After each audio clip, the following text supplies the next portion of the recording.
Hey guys, so we are typing Megyn Kelly this week. I'm probably not gonna go all the way to 512, not gonna type her fully. I don't know how much time I'll spend on her this week. Yeah, this is completely a lie. I spent an eternity typing Megyn Kelly this week, and now my week is completely shot. So hopefully it'll be a good video, though. But I do have kind of an assumption right off the bat. To be honest, I'm assuming that she's Effie Any. She seems like all the other crazy Effie Any reporters kind of in that area. So this week I really want to more focus on like comparing her to the other FENE news anchory people that I know of.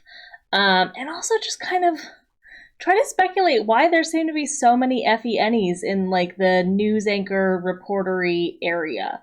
It's seeming like that's a hub for the FENEs. If she is FENE or similar. She might be FESI. I wonder if she might be FENI. I don't know. Um, Shannon and Dave already kind of mentioned that she was FE, or I guess I can't remember exactly what they said, but I think they said she's Savior Feeler. I mean, it's not, you don't have to look too long to realize that she's a feeler. um, and yeah, okay, so pretty sure she's Savior Feeler. Is she more likely to be a crazy IP or a crazy EJ? I would argue probably more likely to be a crazy EJ. Seems like this is feelings like outward and like just like drama chaos with the tribe, kind of. So yeah, we'll see what we see. But right off the bat, I think she's not Effie Any. Also, full disclosure, the audio is terrible for this entire video. I've been trying to troubleshoot my microphone for a little while, and I don't know how to fix it besides getting a new laptop at this point. So, yes, I'm aware of the sensory. No, I cannot fix the problem, and I'm so sorry to all the audios out there, but I don't know what to tell you. All right, so I have a clip here where Megyn Kelly is talking about going after the facts of, reporting something. So I'm trying to go after whether she's sensory or intuitive. And the first time I watched this clip, I thought it was like, this was a like, give me the access codes kind of a thing, where, the like kind of an anecdote for any, where like they just need that specific sensory information. But now I don't know. I can't quite tell if she's sensory or intuitive, so I'm just going to play this and see kind of if I can pick up her savior demon energy as she's going through this clip. The number one thing I've wanted to know is, what did they know and when did they know it? Right. Because I've been reporting on this story even while I was at NBC. I talked to Ronan, I talked to his producer Rich McHugh, I talked to Rose McGowan, I talked to many Harvey Weinstein victims and accusers, and so I should also say the story that she's talking about is, I don't know the details of it, but she's obviously talking about Harvey Weinstein and like Matt Lauer and some like cover up at NBC. I don't know the details of it, but something to do with Matt Lauer, Harvey Weinstein, NBC cover up-y stuff. Was getting to the bottom of what NBC knew while I was there, and then just independently. And the question is, what did they know about Matt Lauer prior to the time the woman came forward who was ultimately his downfall? She came forward, her name is Brooke Nevels, made an allegation against Matt Lauer, and the company's whole defense to Ronan's book essentially has been, that's the first we ever knew about Matt Lauer. There was no deal between us and Harvey Weinstein to cover up for Harvey Weinstein so that he wouldn't report on Matt Lauer, because we didn't even know that Matt Lauer was doing this. We had no notice of it whatsoever. Okay, so that thing, we didn't even know that this person was doing this. If she was an intuitive, her demeanor would be more like, so if she was an intuitive, her demeanor would be more like, well, of course you knew, because we all already know what's going on, don't we? We're all wandering around in our heads just already knowing what's going on. And if she's a censor, then it'd be like, of course you don't know what's going on until you have all the facts leading up to it. So I can't quite tell what side of the coin she's on here, but she's saying, I need the sensory, and they're saying they didn't know what was going on. So I'm just wondering, is it natural to not know what's going on, or do you think everyone always knows what's going on? Is that a plausible claim? if they had no settlements of any kind and no complaints about Matt Lauer prior to Brooke Neville's coming forward, sure, it might be. But is that true? Here's what they're saying. No settlements of any kind. No settlements. Well, that's a legal sleight of hand. You can get paid out as a sexual harassment victim in something other than a settlement. You can get what's called enhanced severance. That's the situation where the receptionist is suddenly getting a 7-figure goodbye. She was like an amazing typist, did so well, right? And it's just Okay, so also definitely not ST. Just there's a lot of feelings in this conversation already. Severance. It's not a settlement. It's just like, hey, and by the way, if you could just be really quiet about NBC forevermore, we'd really appreciate it. That's what we need to know. They haven't gotten specific about what monies were paid out to whom. Show us the money. The number one thing that needs to happen now is they need to release any and all Matt Lauer accusers from their confidentiality agreements. NBC says it has nothing to hide. Great. Let's not hide anything. Show us all of the agreements, the enhanced severance agreements that were reached, or at least the numbers, so we can see which ones pop out, which ones are super high. And are they all women? And do they all have a connection with Matt Lauer? And number two, release the women from their confidentiality obligations. So it is definitely a conversation of give me this specific sensory information. I can't tell which side of the coin she's on. So is she on the side of I already know what's going on, regardless of whether or not I have this specific sensory information, I already know what's going on? Or is she on the side of I need this specific sensory information in order to know what's going on? I don't know. Like I said, when I first watched this, I thought, oh, she's totally intuitive, and this is some kind of like weird peacocking thing with the sensory, but now I don't know. Don't know. I also wonder, like, how would Katie Couric respond in this type of a situation? Where it is like, okay, so if you were a reporter, then, like, yes, you should definitely be going after the facts. Like, that's, like, the ST anecdotes are reporters. Like, reporters are supposed to be going after the facts, which is why it's weird that there's, like, all these intuitives in this, like, ST realm, right? That's a little bit like, you think that they should all be ST, but, like, they're really seemingly not. So it seems like all reporters will say, of course, we need these specific sensory facts. The question is, does she really need them in order to know what's going on or not? I don't know. All right, so now Megyn is going to talk about her encounter with President Obama. Did you speak to the president and the first lady? I had 30 seconds to get in and get out without embarrassing myself, and I blew it. You did? Well, what did you do? Well, I was in line waiting to go see him, and I was talking to Tammy Haddad, who's got a media company, and she was saying, he's probably going to kiss you because he always kisses me, so get ready. He's probably, and Michelle Obama, she might kiss you, Doug, my husband. So we're like, oh, really? Oh, how's it going to work? So now we're getting ready to like be kissing and hugging, which is like, okay, I got to get, okay, should I go to her first for that? Do I kiss her too? So I'm thinking about that. Kind of threw me off. I get in there was no kissing and hugging. No. I was misled in that regard. No one kissed. No one No. hugged. But he was very generous. I said to Michelle Obama, thank you for having us. Merry Christmas. You have a beautiful family. I turned to him. I said, Merry Christmas. He said, Merry Christmas to you. Having a good time? Yes. Also, I didn't notice this the first time I watched this clip, but this is a masculine SI story. This is, I did this, and then he did this, and then I said this, and then he did this, and da-da-da-da-da-da-da-da. This is an SI in order, masculine SI story, seems like to me. He said, the White House is a pretty fun place, isn't it? I said, it is. And speaking about me and my husband, Doug, who was next to me, I said, maybe we'll be here in 2 years. And he looked at me like, what? And I was like, what did I say? And I was like a joke that we were going to run for office and we'd be in the White House in 2 years. And I think all he was thinking was, who is we? Oh, she's with Fox News. Oh, I don't like Fox News. Oh, I think that's for Republicans. She must be the Republicans. Oh my, is this a shot at me at my Christmas party? And then you're like, oh no, come back. And then of course they're like, turn this way and smile. Well, I'm sure. So in her head, so she's describing like the way that she would think through this, right? Oh, she's with Fox News. I don't like Fox News. That means Republicans are coming after me or something. So first of all, just like making the intuitive connections. This is this. Should that could even be like logical connections? I don't know. Some sort of connection. This connects to this, connects to this, connects to this. And then I make an assumption about it.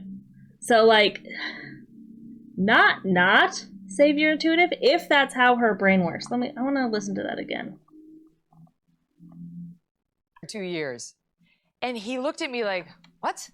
And I was like, what did I say? And I was like a joke that we were going to run for office and we'd be in the White House in 2 years. And I think all he was thinking was, who is we? Oh, she's with... So, like, who is we? Can't figure out who we means. Fox News. Oh, I don't like Fox News. Oh, I think that's for Republicans. She must mean the Republicans. Oh, my... Is this... And then making assumptions. She was with Fox News. I don't like Fox News. Fox News is Republicans, so then... It's a shot at me at my Christmas party? This is a shot at me. Also, a shot at me as an individual, right? So, like, this is clearly a decidery thing that's going on, where she thinks, like, she's worried that Obama is going to think that she's making, like, a personal shot at him because she made some comment. But I'm really trying to go after the intuitive connections here. Like, how is she making these connections? I still can't quite tell if she's a savior sensory or a savior intuitive. But she seems to be making some sort of intuitive connections in her head. So not an intuitive. All right, so this is a clip with Megyn Kelly talking to Ashley Banfield. So they're talking about Aziz Ansari and when he was accused of sexual assault a while ago, a few years ago. So I have this clip comparing her to Ashley Banfield because Ashley Banfield has been typed officially as F-E-N-E, I think double feminine, and I think possibly sleep last. I'm not quite sure. But I know F-E-N-E, so I want to be able to compare Megyn Kelly to Ashley Banfield and just ask, is she the same as Ashley Banfield? So, also before I play this, trigger warning, this is a clip that might be a little bit hard to watch. It's about sexual assault, and it's a little bit hard to watch because Megyn Kelly goes through some of the very specific sensory details of that sexual assault. So, FYI. Okay. I'm joined now by Headline News' Ashley Banfield, who you saw in that piece. Ashley, great to see you. Nice to see you too. So let's talk about it, because a lot of people have been wondering, how far is the Me Too movement going to go? Who's going to get swept up in it? And we've been hearing terms more and more like witch hunt, jump the shark. Why did you get so fired up about this particular account? You know, I don't like those terms because I think they're derogatory and they repel people from the conversation. But I think it was a pendulum, and a pendulum can be a good thing. But when a pendulum swings back, it comes back with a vengeance, and it crushes foundations that are built. So I was worried that, having been in television now for 30 years and having slogged through a lot of this garbage, that this wonderful foundation that I said me and my sisters had been dreaming of was going to get crushed. And I think that's what compelled me to sort of take that action. Okay, so she uses this analogy: when a pendulum swings, it swings back hard. I'm concerned about the future. I'm concerned that this thing is going to move this conversation in this other direction. And this is very intuition talk, right? She does the analogy, and then her brain is focused on, is this conversation moving in one direction or another? So I read her account, this woman, Grace, and I agree with you. It doesn't sound like sexual assault, as we've been discussing in the Me Too movement. He's not her employer. There's no power relationship with them professionally. But I had a different reaction to it, because when I read what she said their sexual encounter looked like, I was taken aback. I mean, he was obviously extremely aggressive with her, relentless with her, and it was clear to me that she was uncomfortable and was trying to tell him that, and he was sticking his fingers down her throat repeatedly. This is his move, allegedly. And she kept telling him, I don't want to, and then she would submit, and then he'd push again, and he'd say, respect her, and then once again, he'd be on top of her. And I understood why she cried all the way home when it was over.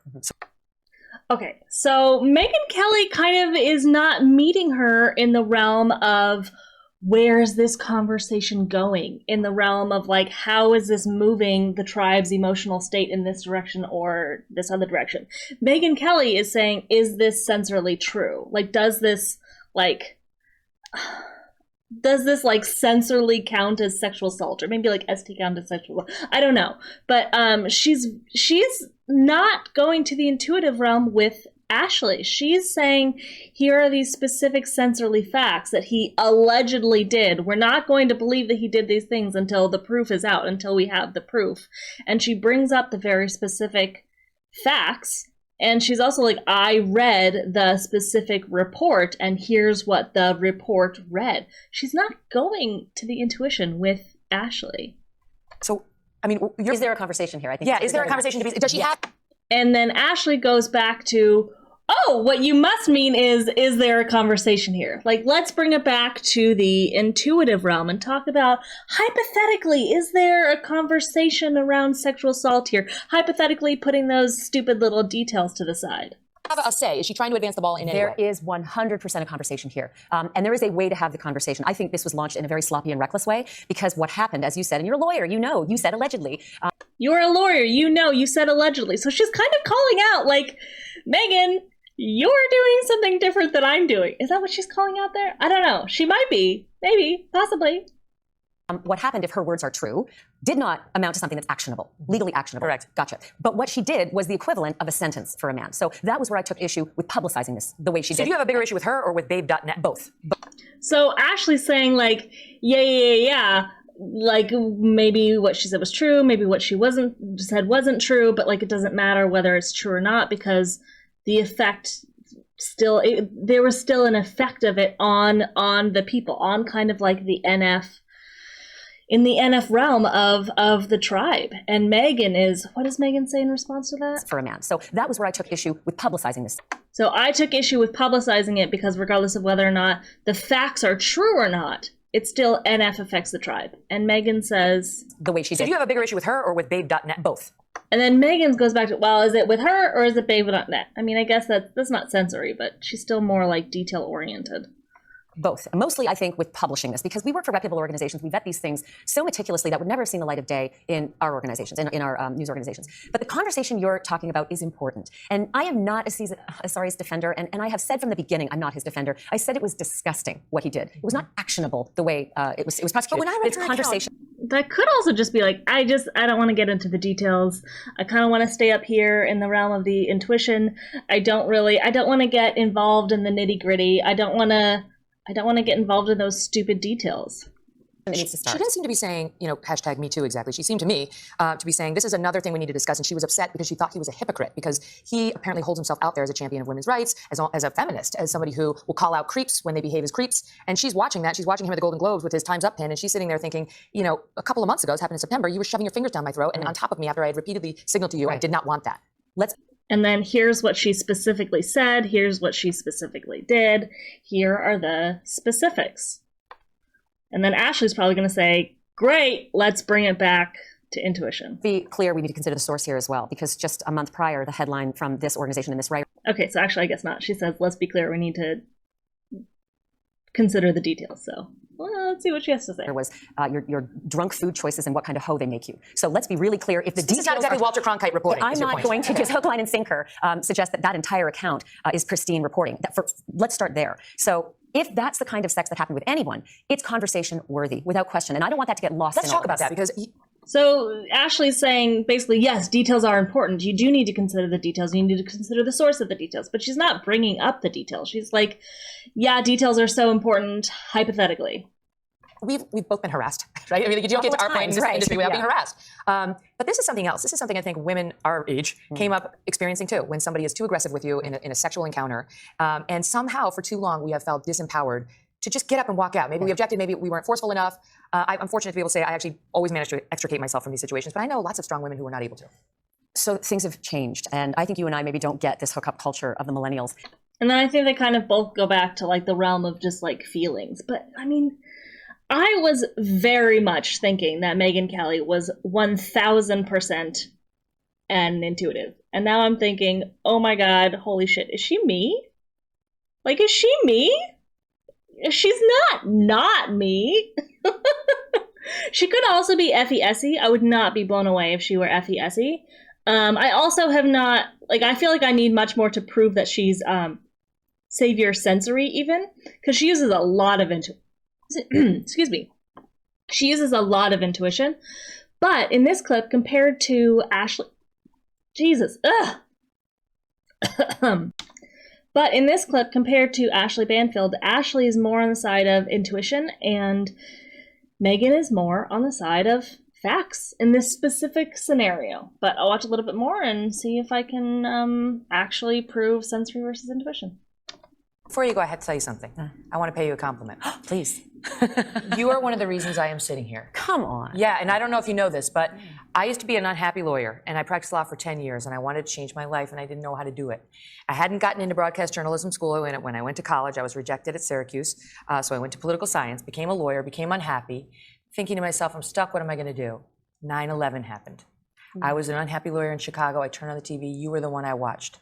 You handled yourself with such dignity, such composure, not emotional, but empathetic to what was going on. And I felt envy of you and the amazing job you were doing for America. And I believe in the Dr. Phil saying, the only difference between you and someone you envy is you settled for less. And it was a light bulb moment for me that I could be like that woman and I could be doing a service to the nation. I could also be out there with a message.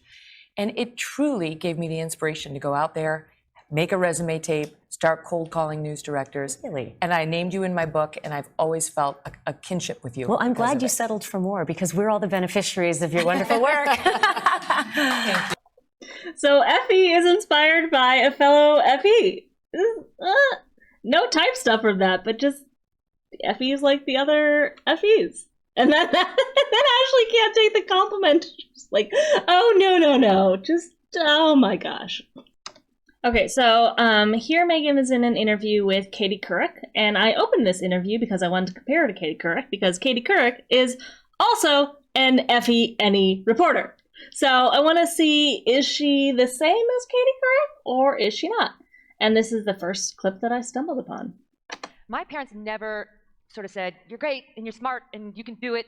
They did two things. They showed me that they believed in me, and they also insulted me. That's great parenting advice for all of you out there. I remember saying to my Mom, am I like really smart? And she said, no, you're about average. And I never grew up thinking I was the bee's knees, ever. Maybe that's the secret, because there's so many entitled kids out there I'm now. telling you. Everybody's Yes. a winner, you know? You were definitely not necessarily a winner in my house. And not only that, what I think it did for me was it gave me the greatest gift, which is self-awareness. I never grew up thinking everything I did was awesome. But if I did something that was good, I believed the praise because they're so infrequent. But the criticism, I never felt that moved by it. Like, oh God, I'm bad. Or I was a very unattractive child. My parents used to say, she's going to be with us for a long time. And I was like, that's great. I love them. It's terrific. It's like, it didn't bother me, because when I did something well, they would say that too. And just by showing, just one example, I love this example. My dad used to submit these proposals to go all over the world. He was an education professor, and he wanted to get grants so he could go to places like Indonesia and Africa to look at these education systems and offer his thoughts on them. So he let me read this one proposal he submitted. It was 100 pages long. I was 9 years old. And he said, would you take a look at this? And every third word I didn't understand. And I sat there, I read it with my dictionary, I gave it back to him, and he wound up dedicating it to me. And it read on the front, this is from my daughter Megyn, who read this and said, this is good, Dad. It meant so much to me. It's like, if I have one piece of advice, it would be just show, don't tell your kids. Like, let them see that you actually believe in them, and do not give them a bunch of false praise. I don't think that's the way. Okay, so she's processing, am I valuable? Am I not valuable? So right off the bat, I think, like, okay, if she's savior feeler, she's not FI. She's not like, yes, I am the bee's knees, I'm the greatest thing, and it's because of my own standards, whatever. But she is also saying, like, the criticism didn't bother me. She's like, my parents criticized me, and I didn't mind. It didn't bother me at all. I didn't care. So is she lying? I tend to think she might be lying. I might have to watch that again and like really look at her emotional state. But I would suspect that she's probably, like, when she says, oh, the criticism didn't bother me. Like, let me see if I can find that again. Like that, what I think it did for me was it gave me the greatest gift, which is self-awareness. I never grew up thinking everything I did was awesome. So it gave me self-awareness because I never grew up thinking that I was valuable. But if I did something that was good, I believed the praise because they're so infrequent. So the criticism was good because it gave me self-awareness because I believed the praise when my parents praised me. That doesn't really make any sense. I don't really know what she's like saying by that. I had self-awareness because I believed praise. I had self-awareness because when people praised me, I believed it. That's not what self-awareness is. Is she misunderstanding what the word self-awareness means? I don't know, maybe? Okay, so I had to watch this a few times, but I think I know what she's saying now. She's saying that she liked the criticism because it provided a contrast to the positivity of the praise. So you can't have dark without the light. You can't have positive without the negative. So she's saying by having the criticism, by having the negative, it allowed her to have, maybe like a better view on the positive. So it just provided some contrast for her. I think that's what she's saying there. And then the self-awareness piece, I think what she's saying with that, like if you're an EJ and you're taking your view of yourself from the tribe, then when the tribe gives you something, if the tribe were to give you all positive, then that would create an inaccurate view of yourself. But she likes that her parents give her both the positive and the negative, because she thinks that by her parents giving her the positive and negative perspective, then that allows her to see kind of a true depiction of herself.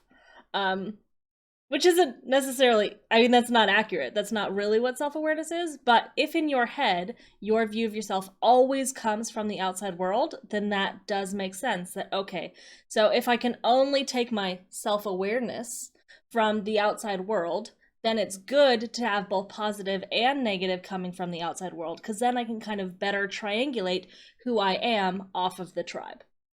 So I think that's kind of what she's saying there. So basically, she's saying, I'm an EJ and I take my view of self from the tribe. Like, just kind of directly saying that. But the criticism, I never felt that moved by it. Like, oh God, I'm bad, or I was a very unattractive child. The criticism, I was never moved by it, and I never thought, oh God, I'm bad, and then I'll move on, distract, talk about something else. So yeah, I tend to think I don't believe her when she says I was not moved by criticism, and I tend not to believe her when she says I never thought I was bad, because she's getting a little weird here. So not an EJ with Effie at the top.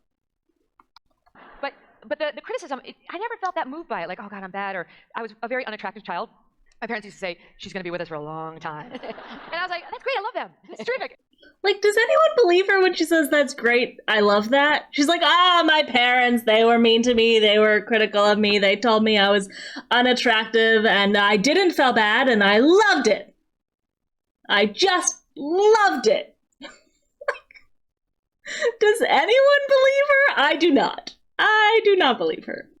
I think after that debate, Megyn, I looked at the Twitter reaction, and it was grotesque, I would say. How have you dealt with that kind of onslaught of just nastiness, which is so, I think, disheartening because it says so much about us as a nation? You know, I try to stay off Twitter. I have to go on the newsfeed, so I go on the newsfeed, but I don't go to the mentions where, you see what people are saying about you. And whenever I do, I regret doing it. You can block people really easily. I'm going to show you how to do that. I found another function on there, which is mute. Do you know about mute? Mute. I prefer blocking over muting myself because I don't want them. Yeah. It's like, I want you to know that I'm not going to see any of your tweets. Yeah. I want you to know. So I'm not going to say that it hasn't bothered me. It has bothered me, and at times it's gotten very ugly. And I try to stay in my happy, positive world, which is my husband Doug and my 3 children, who are 2, 4, and 6. And at times that's possible. At times when it reaches a fever pitch, it spills over even into that world, and then it's in my head when I'm with them, which is what I really don't like. I don't like putting my kids to bed and having to think about that vitriol. So I've heard this story from the Effies before of like, I'm taking responsibility for my emotions. I am aware that I can't handle the negativity from the outside world. I'm aware that when people say, bad things about me, it makes me feel bad. Right. So this is actually different to what she was saying before, where it was like, my parents criticized me and I didn't care. I loved it. It felt good and I didn't feel bad as a child. Right. So before she was kind of saying like, oh no, like that's she's not saying that she didn't like that criticism, but here it seems like she's saying like, yes, I'm aware that I don't like the negativity. I'm aware that it gives me negative emotions and I'm responsible for my emotions. But it's like, what do they do about that? It feels like they're responsible to like block that out, to like do something to set up a boundary between themselves and the negativity. Because it's like, that negativity is coming and that it's going to move your emotions in a negative way. And so you have to like cut yourself off from it. So she's like, I try to stay in my little bubble with my, husband and my kids, because this is my bubble of positivity. So like I'm making myself a bubble of positivity and I'm trying to stay inside of that. So it's like, yeah, a bubble of positivity. God damn it, that is such an effy thing. I am making myself a bubble of positivity, and I am staying inside of that bubble of positivity in order to not deal with the negative emotions from the outside world because they make me feel bad because people are criticizing my DI and like I can't handle that. So it's like if you have DI at the bottom, then you can never build that DI to say, okay, I'm not going to care what you think about me because like my programs say you're the one who judges my own self-worth, right? So like if your default programs say you judge my self-worth and I can't ever question that, that's just like true and it will always be true. I can never question that. But then people are constantly criticizing you. Like, what do? The only thing you can do is create a bubble of positivity and then just try to stay inside of that bubble of positivity and just hope that the negativity doesn't spill into that bubble, which it sounds like it kind of was. But just bubble of positivity seems like a very effy kind of a thing to do. Buffer yourself from the negative outside world. Okay, so I'm finding I'm having difficulty actually comparing her to Katie Couric, mostly because Katie's asking her questions and she's responding, so it's hard to, they're not like, there's no back and forth pinging play energy going on, so I can't really compare her to Katie Couric as much as I would have hoped I could. But Katie is going to ask her a question about Donald Trump and how Donald Trump affects the media. He wrote a column called My Shared Shame, The Media Helped Make Trump. And more than a few media executives have said Donald Trump is good for business. Mm-hmm. Does that comment bother you? Is that really what journalism has come down to, pure business? It does bother me, and I don't think it's right. And I'll tell you what, early on in this election, it was June when Trump announced. Early July, I think it was, he went down to the Mexican border. So it was June when Trump did this thing. Just I've noticed this of her in watching it. She brings up facts, dates. It was June, early July. Like, I can't do that. I can't fucking do that. I can't pull any facts out of any bag. They're immediately gone. So is this possibly masculine sensory? Maybe? Not sure. But what happened in June, July? Border, and did a presser from there. And it was fascinating TV. We put it on the Kelly File at 9 o'clock, and we watched it, and it was the first sort of like... We put it on the Kelly File at 9 o'clock. I mean, I guess maybe 9 o'clock is like always the time slot, but it's still like bringing up a sensory thing. Your business. It does bother me. Trump announced. Early July, I think it was, he went down to the Mexican border and did a presser from there. And it was fascinating TV. We put it on the Kelly File at 9 o'clock, and we watched it, and it was the first sort of like, oh my God, I can't take my eyes off of this. Like, what's he going to say next? This is something so compelling about this. And we saw our numbers the next day, and they'd soared. And then he had another presser not long thereafter. So let's put that on. It was great television. And again, I was like, look at this. I've never seen anything like this. What's happening? And we looked at the numbers the next day, and they soared. And it was at that point, we're still in July, I said to my executive producer, this is long before the debate, and had nothing to do with any feelings I had about Donald Trump. I said to my executive producer, Tom Lowell, I said, this isn't right. And I said, I could see all the other media starting to do it. I said, when the postmortem is done on the coverage of Donald Trump, wherever this race goes, let's make sure we're on the side of the angels. And I am proud to tell you that our show has not taken those pressers. It has nothing to do with what happened in the debate. Even before the debate, we had this policy. We have not taken his campaign events wall to wall. We don't wallpaper the show with a Donald Trump campaign event. Why? Because we don't do that for the other candidates. So it's not fair. And it's not about, yes, we all have to worry about numbers to some extent. That's the reality of TV news in 2016. But we also have to worry about our souls and journalism. Okay, so trying to preserve the integrity of journalism.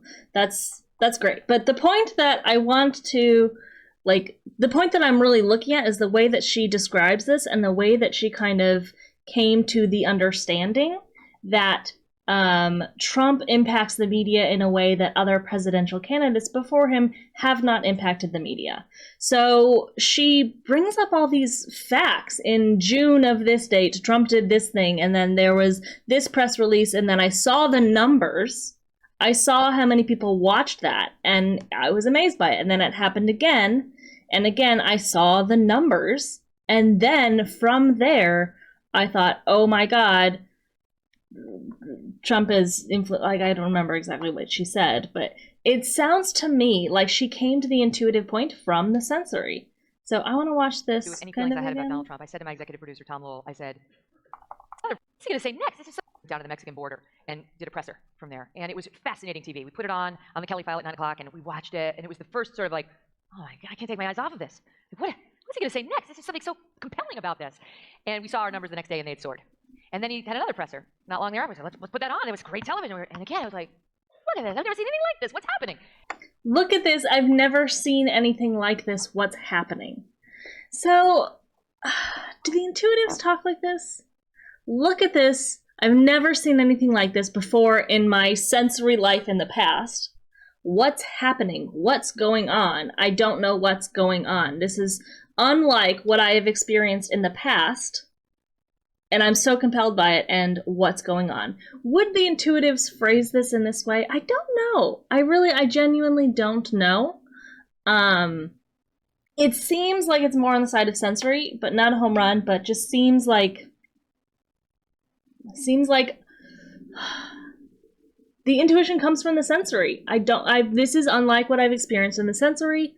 What is going on? And then how did she, I want to listen to what she says next. And we looked at the numbers the next day, and they soared. And it was at that point, we're still in July, I said to my executive producer, this was long before the debate, and had nothing to do with any feelings I had about Donald Trump. I said to my executive producer, Tom. So the numbers soared after that. So 2 times the number soared. And then it was at that point that I said to someone else, not based on my own personal feelings, based on the, wait, is that what she's saying? Not based on feelings? Look at this. I've never seen anything like this. What's happening? And we looked at the numbers the next day, and they soared. And it was at that point, we're still in July, I said to my We were still in July. Okay, why is that relevant? executive producer, this was long before the debate, and had nothing to do with any feelings I had about Donald Trump. I said to my producers long before the date, it had nothing to do with my own personal feelings. It had to do with the facts. She doesn't say facts, but it sounds like facts. Executive producer Tom Lowell, I said, this isn't right.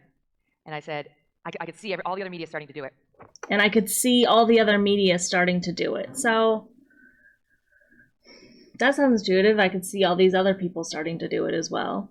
I said, when the postmortem is done on the coverage of Donald Trump, wherever this race goes, let's make sure we're on the side of the angels. And I am proud to tell you that our show. And then just seeing the intuition unfold into the future. So clearly using sensory and intuition like very, very easily between the two. But I guess I'm seeing 1% more on the side of the intuitive understanding comes from the sensory. I'm also saying it is easy and obvious to bring up facts. This thing happened in June. We were in July when this other thing happened. These are the facts that were going on. And again, in that Ashley Banfield interview, just like, here are the facts. So I'm just thinking 1% more on the side of sensory, which I'm still surprised by, because when I first saw her, I thought, surely she's a crazy NFEJ. That's obvious, right? She's FENE, she's play, blast, consume, sleep, just like NF, out of control, like EJ kind of lady. And now I'm thinking, she might be me. She's not me. Maybe possibly save your sensory. So Megyn was also on the Dr. Phil show. So I feel like there are so many good comparisons of, like interviews that she had with people who are kind of similar to her type that I can see how she is compared to other people. So I would love to be able to compare her to Dr. Phil. But before I watch a clip of her and Dr. Phil together, this is like her little introduction to her being on the Dr. Phil show. I would never have believed I would wind up this happy and doing a job that I love this much. 15 years ago, I was a very unhappy lawyer. On paper, I felt that I was succeeding. I think most people by American standards would say, yes, great, nailed it. I had my doctor husband, high-powered law job. Good, you're good. Okay, so first thing I notice is this story of like I was running around doing some job and then I wasn't happy is the way that she tells us is so different than the way that Ravi told it last week. So Ravi, who ended up being, I think, SETE, his story was like, I was running around doing so many things, and then I woke up one day, like out of a coma, and realized, oh my God, I haven't looked at my feelings for 30 years. Like, I've been running around doing so many things, and then like, oh my God, I just forgot to ask myself, do I enjoy this? And then turns out, I didn't enjoy this. Oh my God. Like, that was his discovery. This is not that same discovery. She's like, I was a high-powered lawyer, and I had all the things. Most people would have been happy having all of these things, but like, I was aware that I wasn't happy. I was doing this, and I should have been happy, that's what, like, I should have been happy. I should have been happy. I was aware that I should have been happy, and I wasn't happy. So still a story of like I wasn't doing my own like DI thing because I was like running around doing like other things, but so different than Ravi in that Ravi is like I woke up one day and realized, oh my god, I didn't look my feelings for 30 years. And Megyn is like, I was doing all these things and attaining all these things and I should have been happy because I know what types of things makes people happy, but you know what, I just wasn't happy. So just like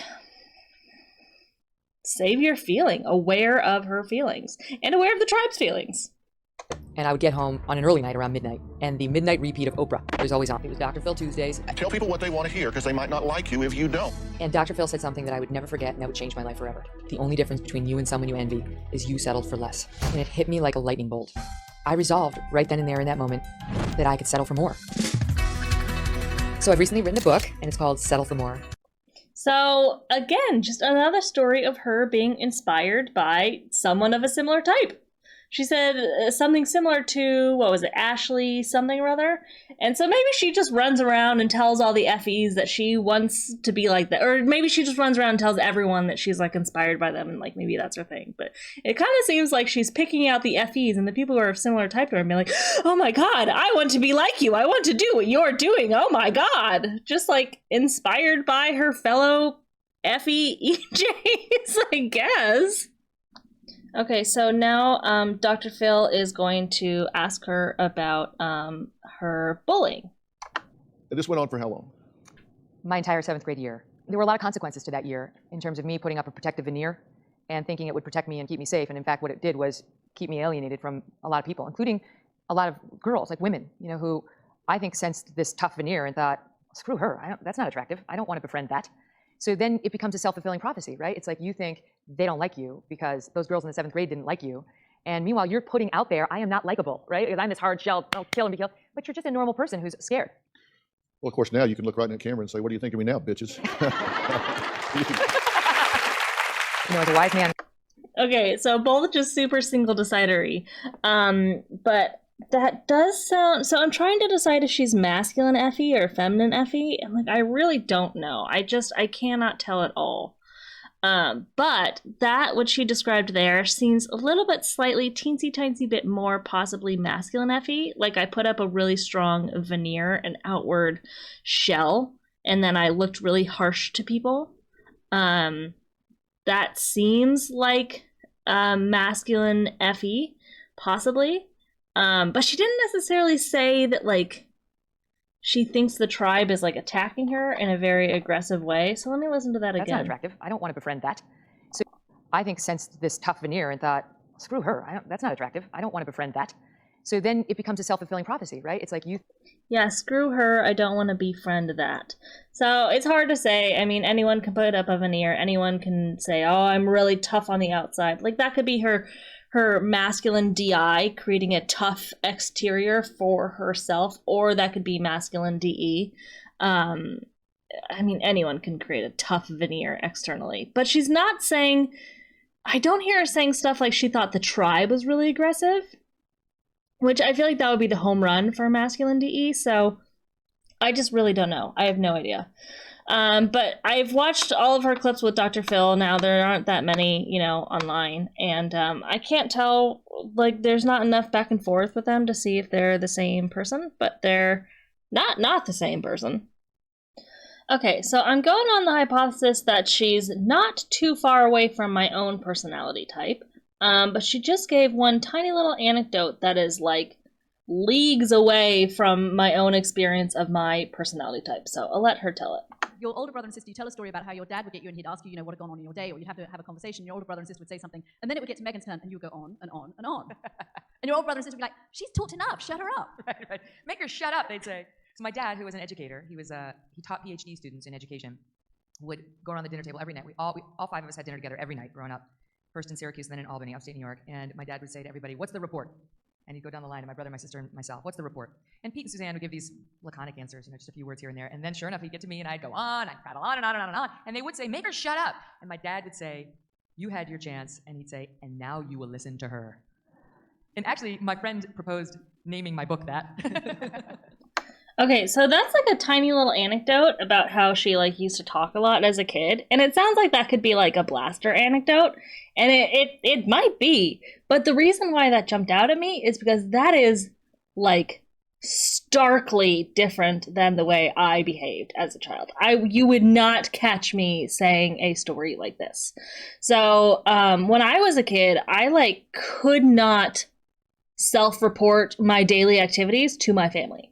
They would ask me, what did you do today? And I looked into my little ST bag and I had nothing there, and I couldn't tell my family. They'd be like, well, did you have lunch with Sally today? No, I didn't have lunch with Sally today. Did you play with Billy today?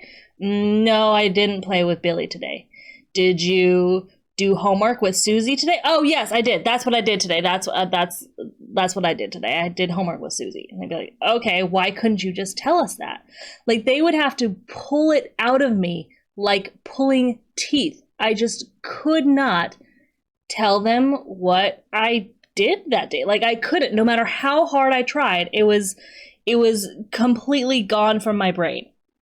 And the way I've kind of described this now, like as an adult, is it seems like my brain is like wiping away kind of my ST information. Like, I can't remember what I did that day. I can't remember what I did 5 minutes ago. I cannot remember my own ST. My brain is just like, that didn't happen. You didn't do that thing. That thing is not true. Like, it's gone. It is gone from my brain. I just can't remember it. So there's no way in hell I would ever have this kind of a story where I'm a child at the dinner table and I'm prattling on and on and on and on and on about my day, and my family's like, oh my God, you're talking too much. Like, that is the like polar opposite of my own behavior as a child. And it was like a problem for my family. They're like, why can't you tell us what you did that day? And I'm like, I don't know. I literally do not have that information. I do not have the ST information to give you. It has gone from my brain. I don't know what to tell you. I have zero memory of the day's events. Like, I'm sorry. So I'm thinking, okay, this is so starkly different from my own experience that now I'm like, okay, is she not me? Is she totally different from me? Is this possibly due to some kind of, masculine, feminine type of thing? Like, I'm thinking she's masculine sensory. Because, God, she can just pull out those dates like you would not believe. Oh, my God. So I'm thinking possibly masculine sensory. And now I'm like, is she not sleep last? Like, I thought surely she was sleep last. She seems just like all the way cranked up. Like, I had first thought she was play, blast, consume, sleep. And now I'm like, oh, maybe she's blast, play, consume, sleep. And now I'm thinking, is she blast, play, sleep, consume? I don't know. So I'm slowly like knocking her down the extroverted spectrum. And I'm also thinking, is this more masculine energy that I have? More, masculine sensory, like remembering things. It could even be like double masculine blast, like just being able to blast in a way that I was like not as a child. I don't know. Or I could be totally like batshit insane wrong on this hypothesis, and she could be like, I don't know, SE at the top, and like I just can't see it. I don't know. All I'm noticing is that this anecdotally is just so different from my own experience. Seventh grade was a nightmare. It was, and it was. It's I think the second chapter in the book, and it's about my 7th grade year. It's called Mean Girls in the book, and honestly, it's still hard to talk about to this day. So now I just turned 46 on November 18th, and this happened when I was 12. Don't make me do the math, but it's a long, long time. Okay, so also I'm noticing this is SI language. This is not SE language. This is not random ass facts that she's throwing out just for no reason whatsoever, right? This is like, tell me about your experience in 7th grade. Okay.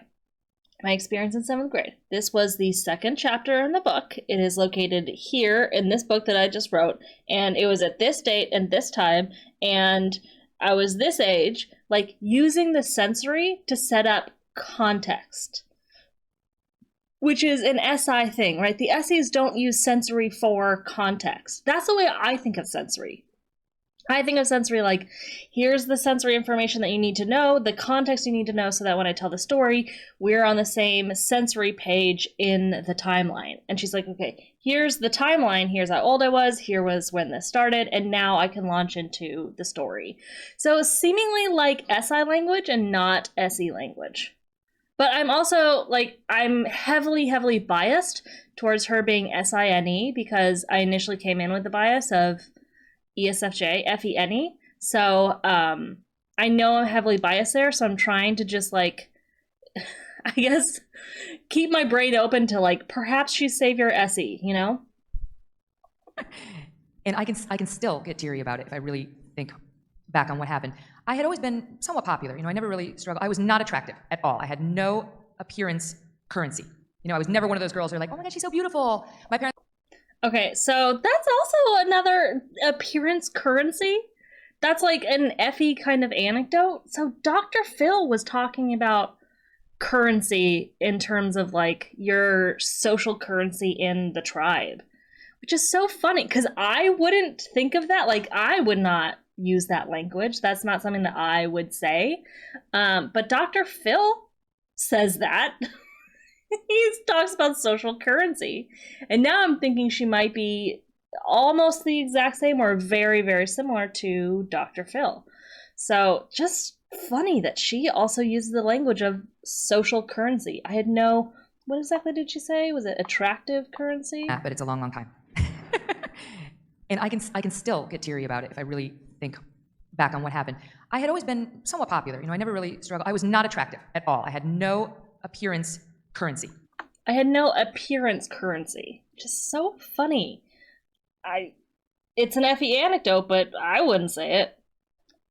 But the point is, I grew up unattractive. I was kind of chunky. I did have bad skin. My hair was hideous. That's my friend's fault who insisted I try sun in every summer. It's not my fault. It's their fault. Anyway, I didn't look good.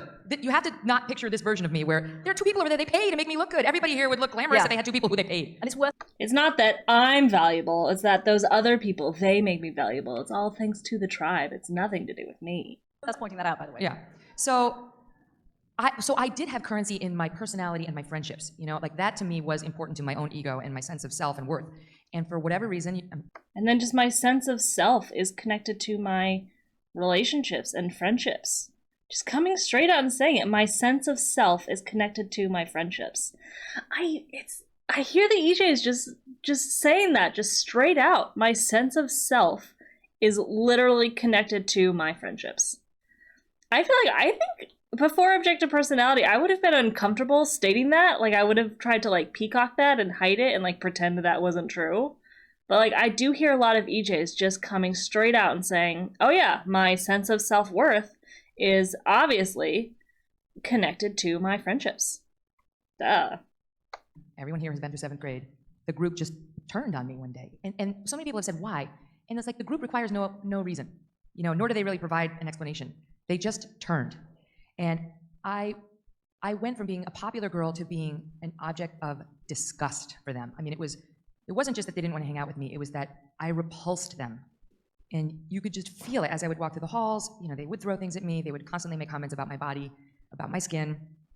And it culminated in this horrible episode where I was, and let me just couch this by saying, I know that people have had it so much worse, so please understand, I know that. But at the time, I didn't have that perspective. Have to think about other people's feelings, obviously, all the time. But I was home with my parents on a Saturday night, and the leader of the group called, and she said, she was having a party, and she said, Megyn, do you know where all the people from my party are? And I said, no. And they all yelled into the phone, we're here. Honestly, I can still get upset about it to this day. It was just so cruel, you know? And I was already feeling so vulnerable. And my parents were watching me. And I hadn't disclosed to them, even that I was being bullied. Never mind to this extent. I went out in the backyard. It was a cold, snowy Albany night in the winter, and I skated on top of the snow, which had been iced over in my sneakers, just with tears streaming down my face in the darkness. And just felt so isolated and alone and targeted. And as I read in the book, it didn't stop until the spring when this beautiful angel named Heather Shepard came and sat next to me at lunch and befriended me just for no particular reason. You know, she did, and my mom by that point knew something of the bullying and said, all you need is one. you know, and she befriended me and changed everything for me. I mean, she really changed everything for me. And you know that we remained friends for years. I never really articulated to her how grateful I was for that until really this book. And she knows my mom. They both live in Albany still. And she read it, and she called my mom and said, you know, she helped me too, which meant so much to me. Anyway, to this day, I cannot tolerate bullies. And I do think one upside. So yeah, just processing people still. What, 30 years later, still just processing the tribe, processing that she wasn't valuable to the tribe, processing the bullying of the tribe, processing people. So I was pretty sure she was an EJ before this. But this is just confirmation. She's definitely an EJ. You know, there's no, I would be hard pressed to see her as a double decider. It seems like there's no way in hell is she a double decider. And the fact that she goes back and forth so quickly between sensory and intuition, she's got to be a double observer. And then this just still processing the pain from bullying after 30 something years. Just, yeah, single decider. One question I had reading the book, and you mentioned it there about how you didn't tell your mum and dad. You're clearly very close to your mum and dad. Why do you think you didn't? I was ashamed. Isn't that amazing? You know, I felt their repulsion. I started to believe I was repulsive, that I was doing it all wrong. It was your fault. Yeah, that it was my fault. And I felt dumb and bad and wrong because of it. Me too, Kelly. Me too. That I wasn't likable. And that was an area in which, you know, my parents did value that. They wanted me to have friends. I mean, like normal parents, they wanted me to have friends. So while they were never saying, like, you need to be attractive. I write in the book about one day I was leaving the house. I was about 7, and my mom said, I know a little girl who didn't brush her hair today. And I was like, and out I went. And she didn't make me brush it. I mean, I would make Yardley brush her hair, just for the record. But the point is, they didn't put any pressure on me to look good, but there was a certain understanding that I should have friends. And I felt embarrassed that I didn't. I mean, I wasn't bullied as a kid at all, but I felt the same way, like embarrassed, like, oh, maybe I'm not likable enough. Maybe, like, I don't have enough friends. Maybe just feeling this pressure to, like, have, it feels like Effie value, just like, yeah, Effie value to be, like, valuable to the tribe, to, like, have friends and be socially acceptable by people. I remember feeling so embarrassed about that as a kid, that, like, maybe I don't have enough friends, or, you know, something like that. But, like, I wasn't bullied. For me, it had nothing to do with bullying. Here she's attributing it to a bullying, but it's just Effie, man. Effie and just single decider syndrome. So now, this interview is going to ask Megyn Kelly about imposter syndrome, which this is quite interesting because this is something that Shannon and Dave have talked about a couple of times about imposter syndrome being associated with those who are savior FI. So I want to see what Megyn Kelly has to say about it. When have you felt imposter syndrome, and how did you overcome it? Well, that's an interesting question. I feel like I haven't really had huge self-confidence problems in my life. You know, I'm not somebody who's like, I have no confidence, I need to be built up. And I do think that that's a gift of my parents' realism with me, the radical honesty. I never had an experience where I thought I was good at something and I wasn't, because really I just assumed I was. So, see, that's quite interesting that she says, I've never had self-confidence issues in my life. I want to see what she says again. In my life. You know, I'm not somebody who's like, I have no confidence, I need to be built up. And I do think that that's a gift of my parents' realism with me, the radical. So my parents' realism allowed me to, like, not have self-confidence issues. That's interesting that she says that as an EJ. Honesty. I never had an experience where I thought I was good at something and I wasn't, because really I just assumed I was mediocre at most things, and if it turned out I was better than mediocre, I was like, great, okay, I'll pursue this. But, like, then, yeah, I just assumed. So she says, okay, I did not have self-confidence issues. I did not feel like other people needed to build me up. But then also, I just assumed that I was mediocre at things. So again, having self-confidence attached to doing things, which is like a TI thing. I assumed that I was mediocre at doing things, but then if I was good at doing something, then I would just go and do that. So she's saying she doesn't have self-confidence issues, but there is the thread of, like, I thought I wasn't good at the things. But I would say that when I was a lawyer, I was definitely not the smartest lawyer in the ranks. You know, I was up against these Harvard Law School graduates, people who were first in their class, and those people have special brains. They just do. And so I would just work 10 times harder than anybody so that I could hang. And I did hang. I was right there with them, but it was exhausting. Yeah, that's just the Effie story. I feel like I am not a good enough in the realm of intelligence. I feel like I cannot hang with other people in terms of like brain smarts, and I make up for it with perseverance, with just fucking pushing through, with play energy, with go go go, with like pushing through the pain, just perseverance. That's the Effie story. It's also interesting that she doesn't really seem to have like a massive like imposter syndrome story. Because I felt like when I first heard that Shannon and Dave were touching imposter syndrome to save your FI, I was like, wait, what? Because that made no sense to me. I thought that would be a DE thing. And then it kind of seemed like it was a savior feeler thing. Like feeling like you don't have the skills, or you cannot have the skills, or your skills are not as good as everyone else's skills. And for me personally, I have had massive issues with imposter syndrome. When I was in graduate school getting my PhD, it was like I felt just massive amounts of, well, exactly what Kelly is talking about, to be honest. Like, while I was in school, I felt like I couldn't hang with the other people because they were better, smarter, whatever compared to me. And so I made up for it with perseverance. But I would phrase that as like massive, massive, massive imposter syndrome. Like, I had insane fears of feeling like people are going to find out that like I don't belong in graduate school. People are going to find out that like I'm not good enough to be there. People are going to find out that like I actually can't do the experiments that I'm doing, or, you know, bullshit things like that. So it's interesting to me that Megyn, what is her name? Megyn, doesn't have like a really intense imposter syndrome. Because I feel like if this question were asked to me, I could talk for a long time about this question. And she kind of just like glazes right by it. But the story that she does tell is consistent with what I feel, which is like, oh my God, I'm running around, you know, doing things, and I think that people are smarter than me, and I make up for it with perseverance. That's what the Effies do.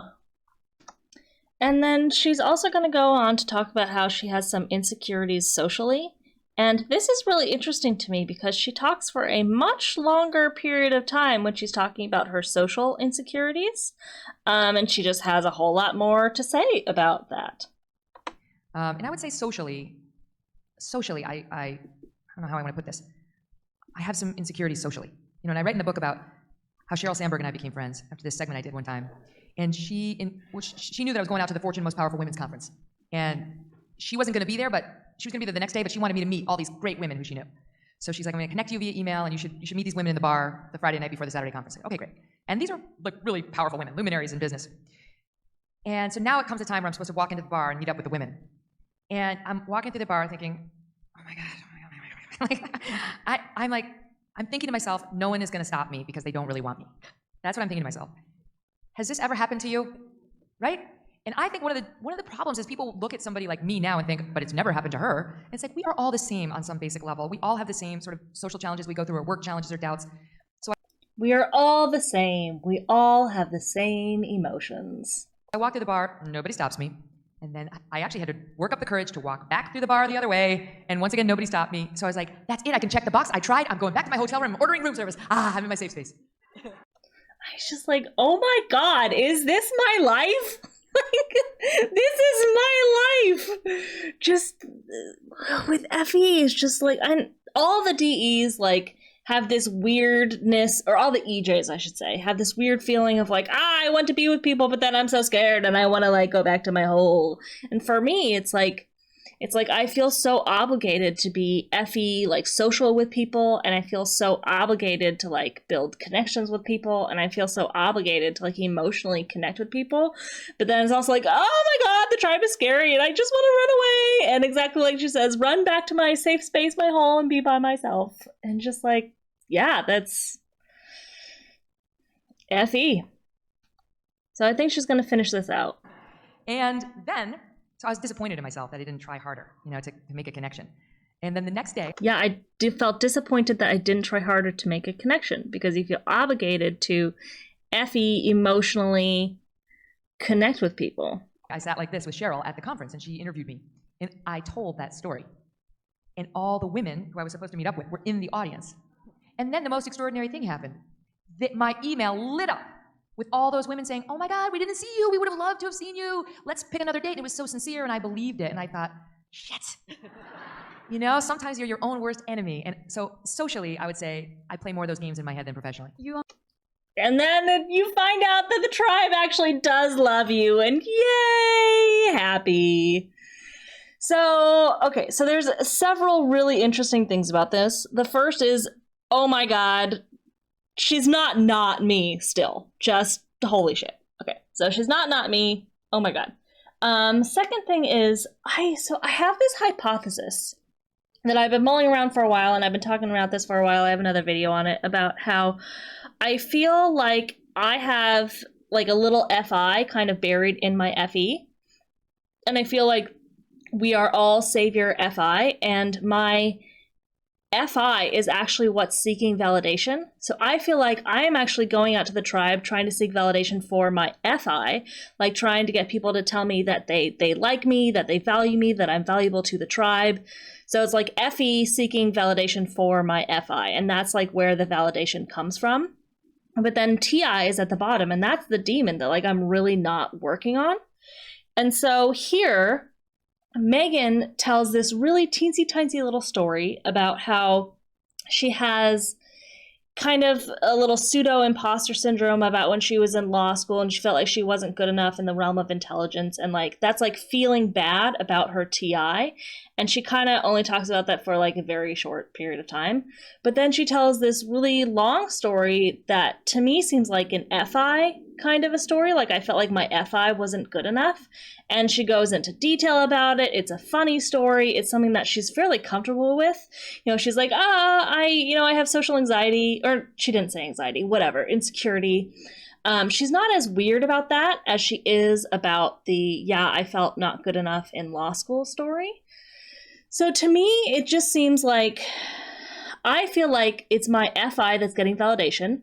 But then also, I do feel like I'm more comfortable talking about the sort of insecurities with my kind of FI validation, because it's almost like a savior. You know, feelings are the savior. So it's easier to talk about the social insecurity and the bad feelings. But then talking about your TI is a little like, that's really serious. You know, I feel not good enough in my TI. So it's like there's two areas where you feel not good enough, your TI and your FI, but then your FI is just much easier to kind of overcome, or much easier to describe, or much easier to just, much easier to work through the validation issues in your FI compared to your TI. So that's kind of my little hypothesis that I have, that I'm actually getting validation for my FI, not my TI, and I kind of have weird DI issues around both of them, but the FI is a whole lot easier than TI. So at least what Megyn is saying here is at least consistent with that hypothesis. All right, so now she's going to tell a story about kind of discovering her DI. Oh gosh, this is already at 1.5 speed. This is a little bit of a long clip. I was going to speed it up, but it's already at 1.5 speed. So, oh well. Well, and this is sort of the aha moment of the book, and the beginning of my decision to settle for more in my life. And more means more from yourself. That's what it means. It doesn't mean more money or more goods. It means more from yourself. So shocking, the aha moment of her book was about getting more from yourself and basically discovering her DI. Just good for her. But I had gotten to Fox News. I had made it onto broadcast television as a professional, living. And the messaging that started to come in to me from all different circles was the same. So first, I had a negative experience with somebody in the Fox News bureau, a woman, and Brick Hume saw me right after it happened. And he was always my mentor and kind, and he pulled me in and he said, "Do you know what your problem is? You're just as vulnerable as anybody else, but you project zero vulnerability." So people think that they can hurt you, or they try to, and they think they can do it with impunity. And Roger Ailes had me up to his office. And he said, "Love the whole package. Love the voice, love the look, everything. Now who's the real you?" And I was like, "What do you mean? What are you talking about?" And it's still the post-bullying me with like the protective shell on me. Like, you can't hurt me. I'm fine. I'm good. Like, screw you. I am strong. So that, I have the protective shell on me, and I'm like, screw you, you can't hurt me, I am strong. So, I want to watch that again. With like the protective shell on me, like, You can't hurt me. I'm fine. I'm good. Like, screw you. I am strong. Yeah, so this actually very much seems like masculine DI, not necessarily masculine DE, because this is screw you, you can't hurt me. I am strong. I am strong. I am stable. You cannot hurt me. That's masculine DI. Masculine DE. So if she was masculine DE, then her discovery of her feminine DI would be like, oh, I'm allowed to be vulnerable and I'm allowed to be, like my feminine self. And she is not saying that is not her story. She's like, my shell was like, screw you, I am strong, I am stable, internally I am strong. So that just seems like 1% more on the side of masculine DI than masculine DE. I'm going to take off the shell, which is scary. And then I was seeing a therapist because I was considering leaving my first husband, who, for the record, I have a lovely relationship with to this day. We're still friends. He remarried, has 3 kids. I remarried, have 3 kids. But I was struggling with that decision. So I started to see a therapist who is referred to in the book as Milady Amy, who saved me. And she offered me the same challenge. She was seeing the same thing. And she wanted me to go to a women's group. So she wanted me to see her 1 time a week and go to a women's group. And I was like, how screwed up am I? Like twice a week? And I was already on TV, so I'm like, I had to go in there to be like, oh my God, that Megyn Kelly from Fox News is so screwed up. I have to say, the women's group is great. And it was amazing. They were great. And they were so brutally honest with me, and I was honest with them back, and it was extraordinary. And I write about this in more detail in the book, but one night I came in, women at Fox were going out for a drink, and they didn't ask me to go with them. And my feelings were so hurt. This is a bit like the party, where they ring you up and say, don't you always, I don't know, am I the only one who feels like they don't want me? Like maybe they don't want me, maybe there's something about me that they don't want. And so I did feel that again, and I went to the women's group to say, they were right outside of my door, they were talking about the happy hour, and they didn't ask me. And I thought I was gonna get this soft shoulder to cry on, but as I write and settle for more, what I got was something even better, which was honesty. And the one woman in the group said, through tears, she said to me, I wouldn't have invited you either. And I was like, why? She barely even knew me. And she told me why. She told me it was like the final exclamation point on what I'd heard from Britt and what I'd heard from Roger and what I was starting to sense in my own life, which was what you project is off-putting and kind of intimidating and not that likable, right?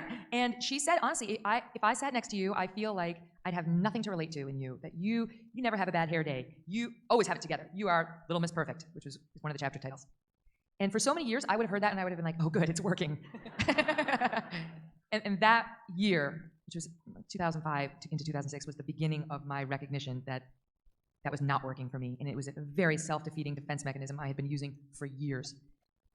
So yeah, just discovering her DI and discovering that there is value to authenticity. Like discovering that you need to be yourself in order to connect with people. Just, yeah, good for her. Okay, wait, I have to let her finish it. And I am happy to tell you that through a lot of hard work, I did get the shell off. And I believe it's the reason I found Doug, my husband, and I have the 3 kids with him that I have now. It's the reason I have true friendships in my life now in a way that I struggled with earlier. And I also absolutely believe it's the secret to my success as a broadcaster. Which brings us to this question. So, there you go. Okay, sorry. So just to hammer home the point of like masculine DI versus masculine DE, because it's not like entirely clear with her, but I'm also putting this kind of into my own shoes and thinking about my own experience. And I have had people tell me that I can come off as very cold and very unapproachable and very like almost just like not empathetic, not emotional, kind of. Just, yeah, cold. And I think it's because just being an EJ, having that fear of the tribe, like you can't, there's a fear of like emotional connection, which feels very contradictory, right? Because you would think feminine FE at the top, like that person should be very good at emotionally connecting with people. But if you're an EJ and you're terrified of the tribe, then it's like, it's really difficult to do that, to emotionally connect with just like, any random person. So for me, I mostly get that feedback from people who like I just recently met, people who I don't know very well, maybe people who I've had, several kind of casual encounters with, but I haven't spent like a lot of time with. She seems to be saying that she's getting that feedback from people who know her very, very, very well, maybe not very well, but who she's worked with for a long time, which is a little bit different than me.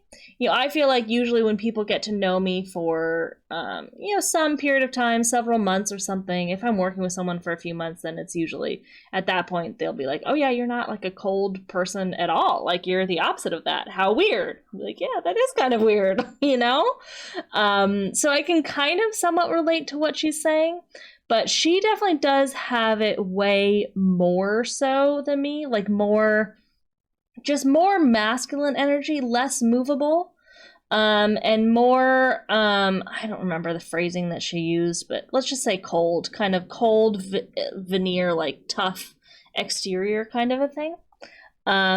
So yeah, I don't know if that's just the masculine sensory, if there is masculine DE, if it's just a, individual difference, who knows?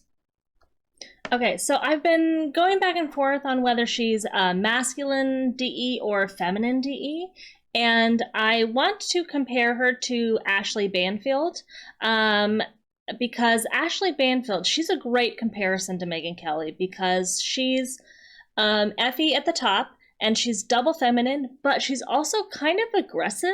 Like, I've watched some of her reporting, and she can get very just, like, aggressive with people and kind of yelly and punchy and, like, really punching her own opinion.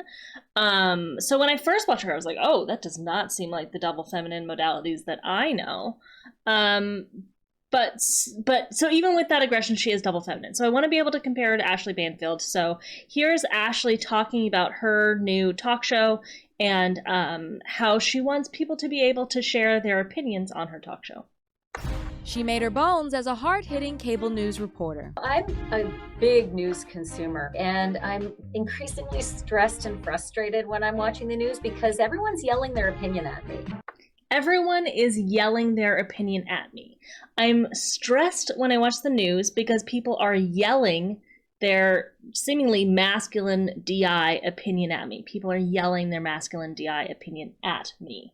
And that's why award-winning journalist Ashley Banfield is leaving Court TV to launch her own news and talk show, Banfield on WGN America. You're driving straight down the center lane. And what do you mean by that? I just want to know what's happening. I want to know what's going on. I want to know what's happening. And envision a show where every voice is heard, not in a yelling match, not in a screaming match, but in a true understanding of why you feel and think the way you do. Talking and listening, no matter what you believe. So I want people to be able to share their opinion, not in a yelling match, but in a way that we can have very nice back and forth and listen to people and hear people and understand people and have just like a nicey back and forth. Like that's what she envisions. That may not be what she's doing because I've watched her reporting and she does get kind of seemingly masculine TI, like that's not right kind of a thing. So, she can be very aggressive, but the way she views the tribe, like what she sees the tribe as, is like she wants people to be these nicey people talking back and forth nicely about their opinions where we're all kind of listening to each other and we're not slamming our masculine DI opinion down other people's throats. Okay, so that's what Ashley envisions as her kind of tribe interactions.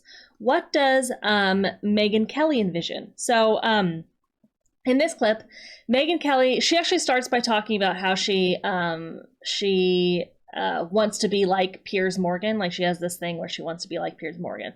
But here's where she says why she wants to be like Piers Morgan. I just love how you say what you feel and you cut through the BS and you just give it to people straight, even if your opinion is controversial. You cut through BS and you give it to people straight. You're direct with people. Even if it's controversial, you're direct, you're straight, you cut through the BS, you're direct with people. And I'm pretty moderate in my political views. I'm in the center. I got a little center right in me and I got very little center left in me, but I'm just not an extremist when it comes to political positions. And I want to be able to say when Trump does something outrageous, that it was outrageous and not get any blowback from my employer. And I want to be able to say that something is outrageous. I want to be direct about that opinion without the tribe attacking me, without getting blowback from my employer, without people coming after me for being direct with people. I also want to call out some of the woke BS that we're having right now, not just in our country, but yours as well, about how you can't say anything about anything or think anything about anybody or anything. Otherwise, you're a bigot and you're a racist and you're transphobe and it's like, oh my God. I've just. So I want to be able to be direct with people. Basically, I want to be able to punch people without other people punching me back. Like, I want to be able to be direct with people, share my opinion, cut through the BS, and not have the tribe attacking me for it. Not have my employer coming after me, not have people calling me names for it.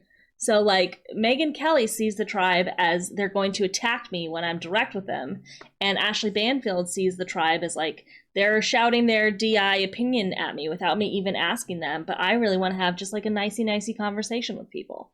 So I would say I'm pretty heavily leaning towards masculine DE for Megyn Kelly. So if she has masculine sensory, which she is really good with those facts. She's really good with pulling up dates. So I heavily suspect she has masculine sensory and masculine DE. That would make her double masculine. So now I'm leaning towards probably double masculine for her. Okay, so I'm still kind of spinning on her observers. I know that she's not savior masculine any. I know that she's not part of the double feminine FE any club. I have a sense that she has masculine sensory. I'm getting some little snippets here and there that she might have savior sensory. But what I'm not seeing is savior OI. So I'm not seeing a lot of talk of her being like, I don't want to change, of her saying new is bad, of her, wanting kind of the same old thing, having the human need of certainty, human need of old. I'm not seeing a lot of that. So I'm wondering if there's any chance that she's on the NISE axis, or that she's maybe even savior NE, but with masculine SI. I don't really know. I'm just like questioning her observers. So here she's on what's this guy's name? Ben Shapiro. So she's on Ben Shapiro's show, which Ben Shapiro is an ENTP, N-E-T-I, I think sleep last audio. So if she's FESI, then he should be her exact opposite. So I've watched a bit of this, and honestly, I can't get a sense of like their letter differences, NT versus SF. All I'm picking up is single decider versus single observer. Like, Ben Shapiro keeps talking about the system and Kelly keeps bringing it back to the people. That's like, oh my God, all I can pick up. It's just like decider versus observer. And like, they're just like talking past each other in terms of it's the system, it's the person, it's the system, it's the person. It's kind of hilarious. But regardless, there's this little snippet where she's talking about the law. And this seems like 1% more on the side of OI. Rules are good. The law is good. Not like SE chaos. Like if we're playing cops and robbers, she plays the cop. She doesn't seem to be playing the robber, I guess is what I'm saying. But it's like, it's 1%, it's not a big thing. It's just like a little, I guess, anecdote. So, I'm gonna play this where she's gonna talk about the law, and it sounds kind of SI-ish to me. I do think the law is going to be critical over the next 4 years, and I've been tweeting about this. I think too infrequently we've resorted to the law, and it can be used. There was a great op-ed in the Wall Street Journal that I really supported by Jed Rubenfeld, he's a Yale professor. He's married to Tiger Mom, Amy Chua. So just bringing up the sensory. I read this article. It was written by this guy. This guy is married to this woman. Just bringing up the sensory. And Vivek Ramaswamy, who's a business executive in medical, I think in drugs, and is. Well, now this is just bringing up the people, just bringing up the humans. I have to bring up the humans and their specific names. That specific guy, Billy, did it. Made $1 billion, but they wrote this thoughtful piece on how big tech was essentially being used as an arm of government at this point. They're so big, and they've been offered both carrots and sticks, mostly by the Democrats, to do what they want to do. That they need to be treated as big government in this way. That they're not allowed to crack down on free speech the way most private industries are allowed to crack down on free speech. And they have special obligations now to not allow viewpoint discrimination. The same way the government's not supposed to allow viewpoint discrimination, but it is. And we have to get back to using the law, the founding principles of this country, anti-discrimination, the Civil Rights Act of 1964. That protects all races. People don't understand this. Like when you're a corporation, People don't understand that the law is there to protect people. The SI laws are there to protect people, and people don't understand this. tries to shove critical race theory down your throat, sue them. Sue them. You've got the Constitution, you've got the Civil Rights Act of 1964. They're not allowed to sit down and tell you that you're less than or you're bad because you're white. Same way they couldn't do that if you were black. There's all sorts of lanes. The law protects us from other people telling us that we're less than. The SI or OI, the rules, are going to protect us from those other people attacking us. The rules are going to protect us from the tribe attacking us. That's what rules are there for. And the culture wars that are popping up and the information wars, where we can use the law to our advantage, and we have to get much more organized and much more aggressive in fighting these battles. And one of We have to get much more organized and much more aggressive in fighting these battles. The law, the OI, is there to protect the tribe from attacking us. And in order to protect ourselves, we need to get much more organized and much more aggressive. And most people don't understand that the law is there to protect us. Just like, is she saying I'm Savior OI? Is that what she's saying here? That organization is good, organization is king, organization is the savior, and it's there to protect our little baby DI because we're so scared of the tribe. It sounds a little bit like she's saying OI is the savior. So again, just like kind of 1% on that. And it seems like the OI that she's talking about is laws, is like physical laws, like the Constitution, actual like laws. So it seems like SI, but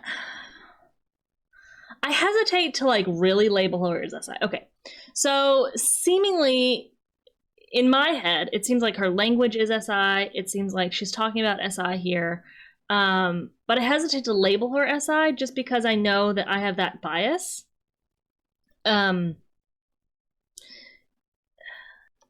also think that sort of the archetype of like being in law, like she's a former lawyer, that is a very like sensory type of position to be in. Like I think it'd be hard to be an intuitive who's a lawyer. Although was Kamala Harris a former? Yeah, she was a former prosecutor. She's an intuitive. So see, that's then totally out the window. I also, by the way, tried to type Kamala Harris as Savior SI. I thought she was Savior SI in the middle, and I was wrong on that. Same with Hoda Kotb. Actually, I thought also Hoda Kotb was Savior SI. She ended up being NI in the middle. So now I'm wondering, like, I kind of have a history of like mistyping people who have Savior Feminine NI as having Savior SI. And I kind of wonder if I might be doing the same thing with Megyn Kelly here. Because she uses a fuck ton of analogies. Like, she is not creating a void in the realm of analogies. That's for goddamn sure. Like, oh my god, analogies all day long. But then her sensory is so good. And I feel like the feeling that I've gotten from some of the other people that I've mistyped as SI when they're actually NI, so Hoda Kotb and Kamala Harris, the feeling that I've gotten from them is like, oh my god, they're so much better at sensory than I am. Like, how the hell can they not be Savior sensory when like their sensory is so much better than mine? But it's like, well, if it's masculine and if it's double activated and it's in the middle, then it is going to be better than my sensory, because my sensory is feminine and it's just like, I can't remember a goddamn thing. I can't remember what I did yesterday, you know? So now I'm wondering, is Megyn Kelly Savior NI? Possibly? Seems like it. Maybe? Perhaps? But I do think that the law and organization and political campaigns against mayors and governors and so on who are going to allow this to happen is going to be a massive part of the next 4 years. So that does sound a little bit like a savior intuitive. Like here I have this prediction about the future. This prediction about the future is going to happen. And she's not aggressive about it, because if it's feminine, she wouldn't be.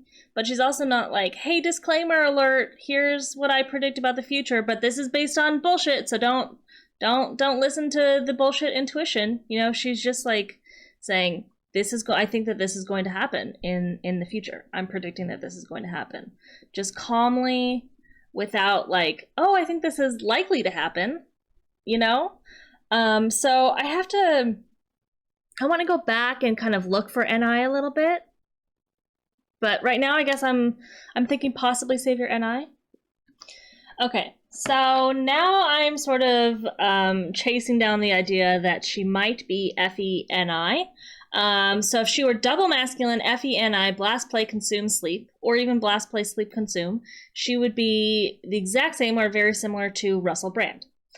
So here, she happens to have interviewed Russell Brand. So this is so amazing, trying to type someone who is a reporter and has interviewed everyone in the world, because she's talked to everyone in the world. So here she's with Russell Brand. So let's compare them and see if they are the same person or not. About meditation and how you were able to get into that and use that to your advantage. Meditation. Megyn, meditation is extremely important. If you neglect that aspect of your life, you're really giving up perhaps the most important thing there is in the world. This is what I learned, is that I am not my thoughts, I am not my feelings, I can witness them. This I learned through meditation. It's very easy to be caught up all the time in what I want. Look at this shirt, for example. I really wanted it for a while. Now, love and lips. I mean, it's very good. It's about love. I see lips and a no smoking and hearts. There's all sorts of powerful semiotics. Don't get bogged down. That's my point.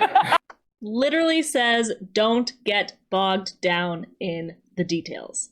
So let me watch that again. I really wanted it for a while. Now, love and lips. I mean, it's very good. It's about love. I see lips and a no smoking and hearts. I see this sensory, I see this sensory, I see this sensory. And then Russell says, don't focus on the goddamn sensory. I'm making an intuitive point here. She's like, oh, sensory, sensory, sensory, sensory, sensory, sensory, sensory, sensory. There's all sorts of powerful semiotics. Don't get bogged down. That's my point. Don't get caught up in the illusion of the literal material world, because our consciousness, I believe, behind our feelings and thoughts is comparable, similar. This is where we will find oneness. This is where we will find peace. I meditate every day, twice a day, and in that meditative space, I'm relieved of the constant thinking, the constant fear, the anxiety of being alive and not feeling like I'm good enough. And of course, the ongoing terror of death that lurks like a spectre just here. Yes, it does. We were talking about that. Is that, I mean, I have fear of my own mortality. I lost my dad at a young age, and I think that hangs over me. I'm sorry to hear that. I know your mom had cancer when you were 7. She got cancer again right now. And then Megyn Kelly brings it down to being grounded. This thing happened, and then I know you're going through this specific thing, and then Russell's probably going to take it and, like, bring it back to intuitive land. She's having chemotherapy at the moment. She had cancer 6 times, but the woman is very resilient. She likes it here on this planet, clearly. But do you fear death? To me, you seem fearless. Are you fearless? I'm really glad that you think I seem fearless, because it's an act I'm putting on. I have quite a lot of fear. I worry about what other people think of me. I worry about my place in the world. I worry about whether or not we can live loving one another. I worry about whether I'm good enough, whether I look good enough, whether my body is good enough. Sometimes I worry about my teeth. You do. It is. Yeah? Oh, what a relief. So, and I suppose the thing is that I only identify with myself in the way I look and what other people think of me and what I earn, all these things are definitely going at death, if not before. So I have to have some other meaning to my life, and I wouldn't have that if it wasn't for this program. Mm-hmm. And as I say, without the program, this positive program that makes me of service to other people, the other program takes over and turns me into a selfish little narcissist. Very easily done. There's a spectacular quote in the book, which I love, which reads, "My old way of life is with me still, like a worn-down coin in my pocket that I toy with from time to time. Like a madman, I sometimes countenance going back into the burning past to snatch at some scorched pleasure. How did I become this person on the other side of my misery, on the other side of my life?" God, you should have done the audiobook. That was amazing. Is that incredible gravitas? Is that about a fear of relapse? Do you wrestle with that? What? Give me the intuitive. What is that about? Here's the sensory. I went and I read your quote, and I have your quote, and your quote is right here. What does that mean? Tell me what that means. Like, is that not predicting what that means? Kind of seems like it to me. It kind of seems like she's not Russell Brand. I'm getting the sense that she's probably not Russell Brand. Russell Brand is certainly outblasting her. I kind of want to be like he's more blasty than her, although I already have her as some kind of like double masculine savior blast person, so I don't know what that's about. But okay, so maybe it's just that Russell Brand is like a super crazy person. And he's like just all over the place, super like living in NF land. So I also want to compare her to someone else. So Mark Cuban, he is also FENI, not double masculine. I think he's consume last. I think he might be blast, play, sleep, consume. So I don't have him in an interview with Megyn Kelly. He has not been interviewed by Megyn Kelly. But I just kind of want to watch his language a little bit and see, like, okay, is Megyn Kelly different than him, or is she the same as him? Professional Sports League commissioner. Okay, so yeah, for this is some like random show that he's on. There's some setup. He's like talking about some call that he had. I don't know. And a couple of owners like Jerry, myself, and Robert Kraft. And basically it was like, look, we want the science. We want to be able to get open. And the president was like, yeah, we want you open. And everybody agreed. Once we could do it confidently and keep people safe, we're definitely going to open. And once we can do the same for fans, we'd love to see it. But that was one phone call. But to the president's credit, and I give them all the credit in the world, they assigned somebody to me and one other person. And I talk to them almost every day, either via email or on the phone. And every idea I have, they've been receptive to. Now, they haven't agreed with them yet. Maybe the ideas weren't good enough. Maybe I didn't sell them well enough, but they listened, they were receptive, and they gave it a fair shot. So he is also demon masculine SE, so he's masculine sensory, but savior intuitive. And he's not bringing up any of the sensory. He is not, like, I mean, this is just a little snippet. I haven't, like, gone through and, like, really gotten a feel for him, but he's not bringing up the sensory. He's also avoiding the sensory. There's this guy, I forget his name. He probably has a name. I should bring up his name, but I don't want to bring up the sensory. We're all on a call. We were kind of talking about there was some about science and ideas and stuff, but I'm not going to give you any of the examples of those things that went on. Just like overview talk. Overview talk, overview talk, overview talk. And Megyn Kelly doesn't seem to do overview talk. So I'm kind of going away from NI a little bit. Like, okay, is she closer to Russell Brand and Mark Cuban, or is she closer to Dr. Phil and Hillary Clinton? I think she's closer to Dr. Phil and Hillary Clinton. I also, by the way, tried to see if there was an interview with her and Hillary Clinton. There is not. I was hoping there would be, but she, I guess, was trying to like get Hillary Clinton on her show, but Hillary Clinton like wouldn't come on her show, and she was like really offended that like Hillary Clinton refused her invite to like come on her show and interview her, which I'm offended too. I want to see her and Hillary Clinton together. That would be such a good comparison. So Hillary Clinton, by the way, if you didn't know, she is FESI, sleep last. I think she's visual, so she wouldn't be the same modalities as Megyn Kelly, but she would be very, very similar. So I cannot compare them. But yeah, seemingly savior sensory still. The thing I am getting hung up on is she's not as like, she uses the allegedly talk a lot, you know, allegedly this fact, but she's not as controlling as like Dr. Phil. Dr. Phil is like, listen, here are the facts. These are my facts. We're going to go through these facts. We're going to go through these facts one by one, by one, by one, by one, and we're going to talk about these facts. And then once we have talked about the facts thoroughly, then and only then will we come to an intuitive point. You know, Dr. Phil is like very SI, and she's not like that SI. She's kind of like, yeah, that's fine. Like, I have given myself full permission to use intuition. I can make an intuitive point. I predict that this is going to happen in the future. I just do.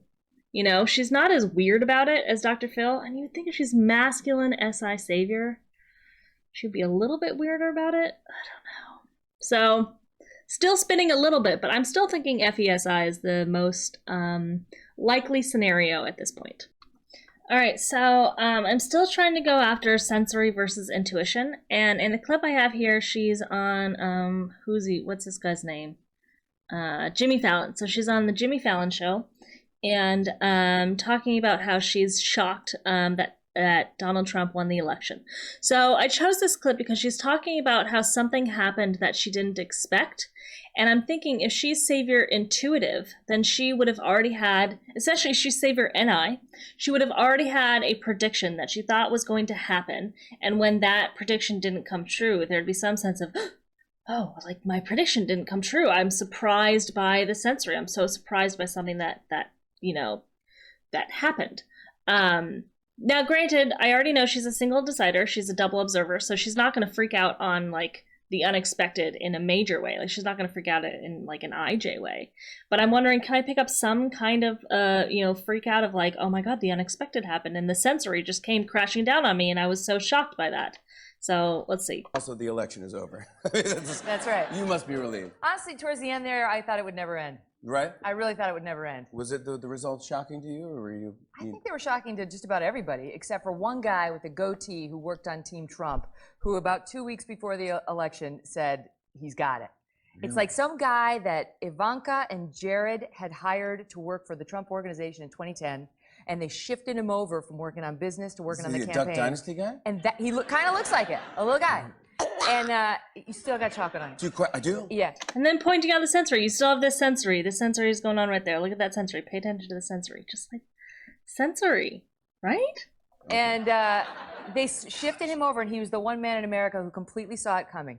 Really? Yep. Interesting. So yes, we were all shocked. We're sitting out there on the set, and you get the exit polls at 5 p.m. in the evening, and they said looks good for Hillary, and we'll probably be able to call it by 11. And then by about 9 o'clock that evening, it was like, I see something else. So yeah, we were all shocked. We're all together. Didn't expect this thing coming. So to me, this is not a story of like, I already had a prediction. I already know what's going on. And then I'm surprised by the sensory that just like came up. This is like, nobody knew what was going to happen. I didn't know what was going to happen. Or not even I didn't know what was going to happen. We all had this prediction. Like, we all kind of thought that Hillary would win. We all thought that was going to happen. But then we're all watching the sensory, we're watching the sensory, and it's like, oh, the sensory's going in a different direction. Like, oh no.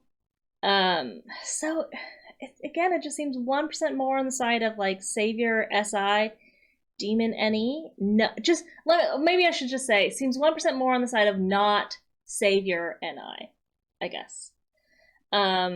So, I'm pretty sure I'm thinking she's probably not Savior, NI.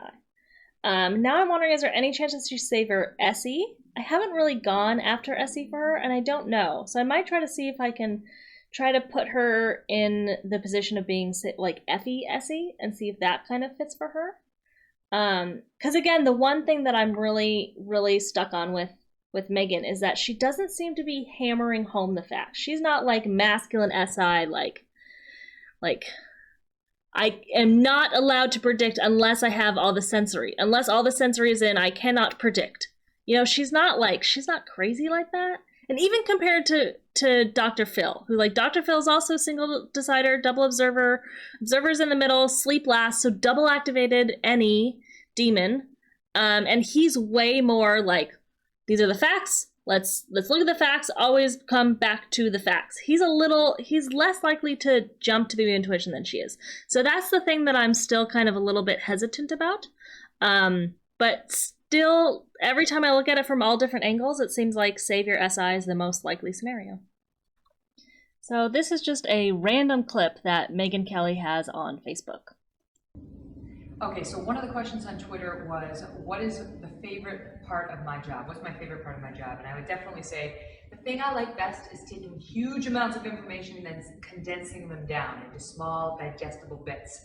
I feel like I've provided a real service when I'm able to take a complex story, analyze it, research it, know everything about it, and then get it down into a script where I can deliver to the audience, and effortlessly on their part, they understand it, can talk about it, can listen to the analysis, knowing exactly what's going on.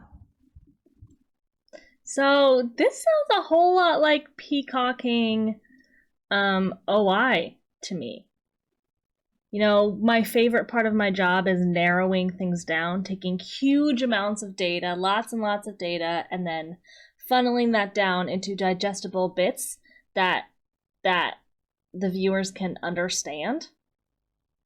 Like that, is that SE-NI? That almost sounds like Savior SE peacocking NI. I take huge amounts of data, lots and lots of data, I research it, I know all of the data, and then I funnel it down into small bits of information that I can then share with people and they can understand it. That sounds a whole lot like SE peacocking NI. So possibly I'm leaning 1% more on FE SE now, maybe? I don't know. Still confused on her double observers, but that seems like some weird energy around OI. All right, so this is where I've ended up with Megyn this week. So I feel very confident that she is an EJ with Effie at the top. She has the, super crazy extroverted emotions that all of the Iffies have. She has the demon TI struggles, although she does seem to be not like wanting to talk about that a lot. She leaked out a few little things of where she was like, "Oh, I didn't feel bad and dumb and wrong as a child," and when she was talking about imposter syndrome, says, "Oh, I didn't feel like I was smart enough, but I don't really want to talk about that." So she's talking about her TI struggles a little bit, but she doesn't really seem to be going all in on that. So she seems to be kind of holding that back, but it's definitely there. You can see the demon TI in her. I feel confident that she's not double feminine. I was thinking she was audio for a while, but then I was thinking she probably has masculine DE, so I would say she's very most likely double masculine. I feel, medium confidence on double masculine, but just not double feminine. There's no way in hell that she's double feminine. She's definitely not blast last, and she's definitely not play last. Like, this person is very, very extroverted.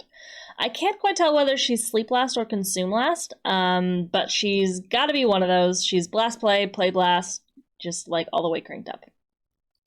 So I started this thinking she was Effie Any, right? I thought she was an ESFJ jumper. I thought she was like the Katie Couric's of the reporter world, but maybe like a little bit more on the masculine side. That's kind of what I was thinking going in. And then after watching her, I was like, there's so much sensory here. There's not a lot of intuition. So I compared her to some of the Effie Any's, and I suspect she's probably not Effie Any. The only way that she could be Effie Any is... So I haven't seen a lot of the Effie Ennies with masculine SI demon. Although I think I know some Effie Ennies in real life with masculine SI demon, and like they don't use as much sensory as she uses. But the thing that still holds me back from saying yes, absolutely save your sensory is I don't see the cross-check of demon intuition. So I don't see her saying like, "Oh, I don't have permission to predict things. I don't have permission to guess." Or I don't see her doing a lot of disclaimers like, "Oh, disclaimer, this is, a bullshit hypothesis that I have. This is not sensory. Like, don't listen to me because, intuition is bullshit." Like, I don't see the disclaimers. I don't see the not having permission to guess. I don't see the just like being afraid to like jump too far into the land of intuition. So I don't see demon intuition. I do see that she's much more comfortable with sensory. I do see that that's what she runs to when she wants to like prove a point. She runs to the sensory, and I do see that she's really good with the sensory, which is probably just due to the masculine sensory. So I'm seeing more comfort with sensory and her running to the sensory, but I'm not seeing the cross-check of demon intuition, which is what's holding me back from saying yes, absolutely slam dunk for Savior Sensory, but I feel medium, reasonable confidence on Savior Sensory. Then we have OI versus OE. And I gotta say, guys, I got like nothing here. So I have one clip where she was talking about how the tribe needs to organize and we really need to use these rules, these SI rules to organize the tribe, and that is what is going to save us from the tribe attacking us. And all of the tribe needs to organize together because organization is good. And to me, that sounded like a savior state of like, organization is king. The SI rules are actually very, very valuable, and we really should take the time to actually respect the SI rules. That's what I thought she was saying. Respect the SI rules because organization is king. But then I also have that other clip of her where she was peacocking OI, like, what did she say? My favorite part of my job is narrowing down the information because I'm so good at narrowing down the information. And then that's the value that I give to people, that I can narrow it down into these digestible chunks that people can understand. And I was like, what? What is that about? That's some weird energy there. So it seems like she's like peacocking the fact that she narrows down, but then it seems like she's genuinely saying, yes, organization will like actually save the tribe genuinely. So I kind of don't really know what to do with that. I'm getting some contradictions there. But I am also seeing she's not as controlling as Dr. Phil. She's not as weird about her facts as Dr. Phil. Dr. Phil is like, listen, these are the facts that we got. I'm going to tell you about this fact. and then I'm going to tell you about this fact, and then I'm going to tell you about this fact. You know, she's a little like dot, dot, dot, dot, dot, dot, dot. And Megyn doesn't have as much of that. She's not... Like, I was really looking for the SI, and I feel like I didn't see any home run clip that was like, oh, only the SIs would be like this, and then this, and then this, and then this, and da da da da da. And especially if she's masculine, like, masculine SI is like, whoa, you know? She could even be, I don't know, I don't think I should have crossed off visual here. If she were feminine SI, then that would make a little bit more sense, because the feminine SIs, like myself, are a little bit less like da da da da da da da da da. So, you know, like maybe, but still, there's just not a lot of like there's not a lot of super controllingness. There's not a lot of super organization. It's hard to see her as OI, but I also she's got a lot of both OE and OI.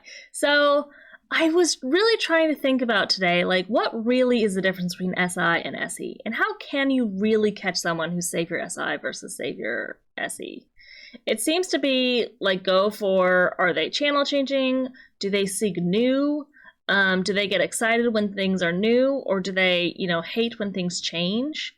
I couldn't find a clip of her saying, oh, I wanted to change my job and then I hated the change because change sucks and I like things to just be the same, you know? But I also couldn't find a clip of her being like, yay, new! I just wanted to do something new because I just couldn't stand doing the same old thing over and over again because new is the best thing ever. So I couldn't find either of those. I couldn't find it. And then the other way to tell SI versus SE is just by the functions themselves. Like when she talks about sensory, is it organized? Or when she talks about intuition, is it organized? And I felt like I could make a case for both.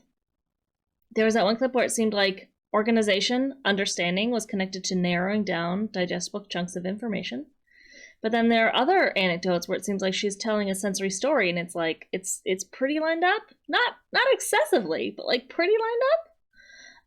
So I could absolutely make a case for both SE-NI axis or SI-NE axis. That's just really hard to see. One of the things I am wondering is I'm wondering if she's one of these weirdos in this column. You know, the the consume last OEs. These guys are very controlling. They're very controlling. And she's very blasty. She's very, very blasty. So I was wondering if she was in that category, and that might be why she seems like such a contradiction between OI and OE. Could be why. But I didn't necessarily get a sense of sleep last versus consume last, so I also can't really say that. So anyways, I've narrowed it down to, I guess these 6 types. She could be any of these, although I think it's most likely going to be one of these 3 that I've highlighted in purple there. So that's what I got from Megyn this week. She was really fun to watch. I mean, I obviously spent way more time on her than I anticipated I would. I thought I would spend like 5 minutes on her and then like jump out. But I didn't. I spent quite a long time. But I'm really glad that I did. I really loved getting to know her. I feel like when I first started to watch her, I was kind of like, I don't know if I love her. I got a weird vibe from her. But as I was getting to know her, I got to like her more. You know, I like Megyn Kelly. I think she's on her journey. She's like discovering her DI. She's discovering who she is. And I think that's great. So, yeah, I liked her more than I thought I would. And it was really fun watching her. So I'm really excited to see what type Shannon Dave come up with for her. I'd really like to know kind of where she falls and what type other people think she is. So that's all I got for this week. See you next week. All right, so I've rewatched some of my clips of Megyn Kelly, and I don't think she's SE.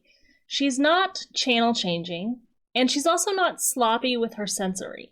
So I've seen a few clips where she's like corrected people because they misquoted her like ever so slightly. They said, oh, you said this sentence, and she'll repeat it back to them with like one little thing changed. And she's like, oh no, actually it was this actual specific sentence.